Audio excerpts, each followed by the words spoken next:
chez eux de Marie du Marais de l'Homme, tout collé, marquis des Hauts-de-France. Oui, ah, ça voit bien. N'est-ce pas? Comme dirait mon fils aîné, père, ça pète grave, ça claque, ça déchire sa grand-tante Adélaïde.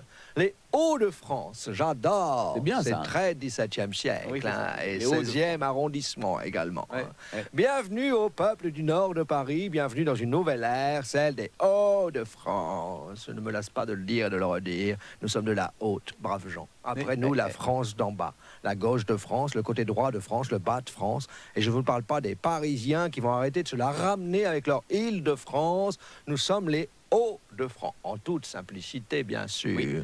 Et ce qui n'est pas nous est en dessous de nous. Voilà.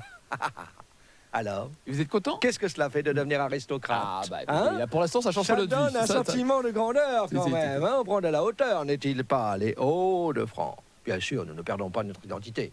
Oh, les cœurs. Montjoie Chardonnay n'est pas mort car il bande encore. Nous gagnons une nouvelle identité, de nouvelles j'ai pas entendu. frontières. J'ai raté un C'est pas mot. grave, il fallait maintenant faut trop de son automne ce matin. Sans coup férir, nous avons envahi la Picardie. Nous étions Nord-Pas-de-Calais, nous devenons Hauts-de-France. À chaque fois que je le dis, j'ai des chatouilles dans le ventre.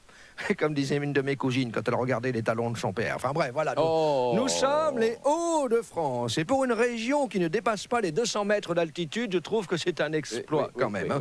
Et ce matin, j'ai une pensée pour ceux qui vont aussi changer de nom, qui vont perdre plus que leur identité. Je ne vous donne qu'un exemple, et ce n'est pas le pire, dans l'Est.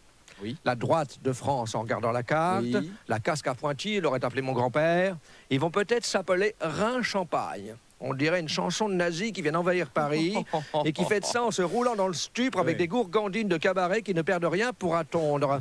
Sinon, il risque de s'appeler Acali. Oui. On dirait de la pommade contre les hémorroïdes.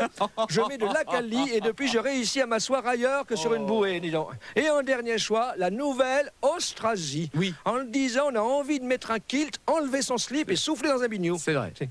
Il n'y a que les Bretons et les Corses qui sont tranquilles. Mais enfin, le Breton fait peur. On touche pas. Ah oui, dès qu'ils ont un P qui passe pas, ils se mettent un bonnet rouge et se mettent à gueuler en breton. Oui. Moi, je vous avertis, moi, j'accepte avec fierté notre nouveau nom, surtout parce que je n'ai absolument pas une tête abonnée. C'était votre question, c'était ma réponse. Et faites-moi plaisir, soyez heureux au moins pour aujourd'hui.